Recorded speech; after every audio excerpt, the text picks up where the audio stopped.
Bom, nosso trabalho é sobre Vygotsky, né? Aprendizagem e desenvolvimento humano. Então, eu, juntamente com os meus colegas acadêmicos Alair, Mônica e Tereza, nos interessamos mais de todas as aulas que nós tivemos até agora, de todos os teóricos, o que achamos mais interessante, a turma decidiu fazer sobre, nossa equipe decidiu fazer sobre Vygotsky. Ele nasceu em Orsha, no ano de 1896, na Bielorrússia. Era um filho de uma família judia, né, bem próspera, e isso proporcionou que ele tivesse essa educação. Foi contemporâneo de Piaget, né, outro grande teórico, atuou também como professor e pesquisador em literatura e psicologia. Vindo a falecer aos 37 anos, no ano de 1934, por causa da tuberculose. E ele se destacou mais ao fundar o laboratório de psicologia, porque ele tinha um vasto conhecimento e o seu pensamento inovador e toda a sua dedicação, isso fez Vygotsky se destacar. Então, suas principais ideias, ele procura explicar o funcionamento da mente, do psicológico e a formação do sujeito no processo histórico-cultural. Era um marxista declarado, até porque ele viveu nessa época, né, que a revolução marxista estava em alta. A linguagem é a ponte, né? Ela é o intercâmbio dos indivíduos durante o trabalho, atividade exclusiva do ser humano. Então, a linguagem ela é essencial para a vida humana.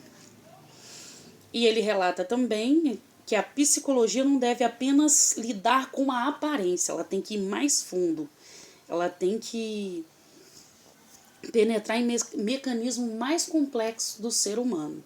Ela vai muito além. Ele considera, né, a instrução é um fator positivo, onde a criança aprende os conceitos no meio social, no meio em que vive. E isso nós vamos ver mais à frente, são as zonas de desenvolvimento que ele criou.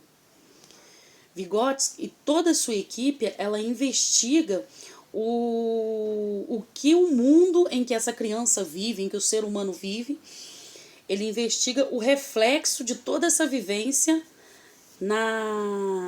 tem tudo a ver com a interação destes com a realidade, entendeu? A realidade influencia na aprendizagem.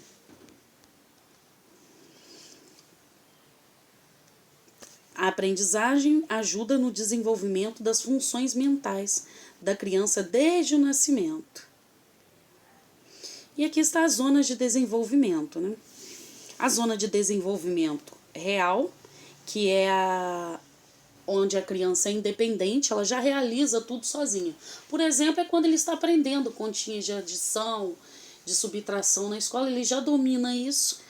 Então, é a zona de desenvolvimento real. Ele já consegue fazer essa tarefa sozinho.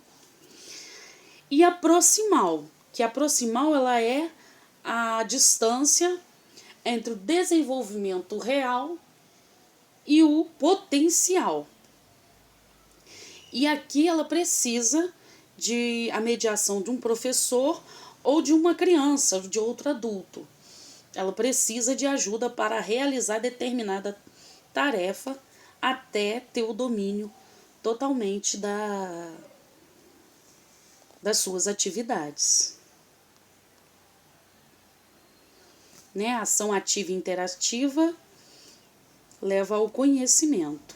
E a aprendizagem escolar, ela favorece essa zona de desenvolvimento real e o proximal.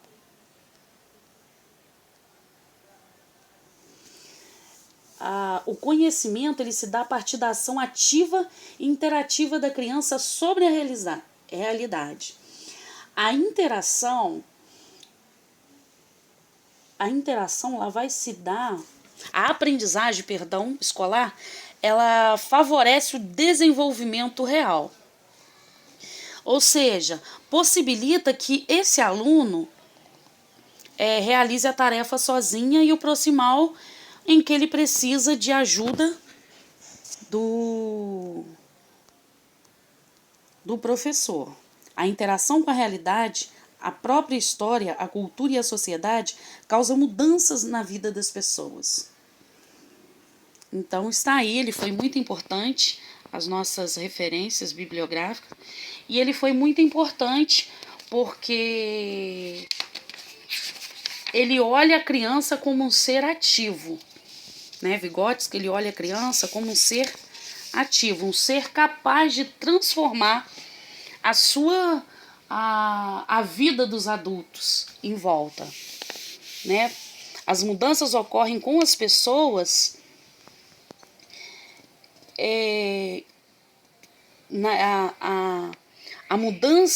as mudanças na vida do ser humano decorrem da interação destas com a própria história, cultura e sociedade. Esse é o nosso trabalho.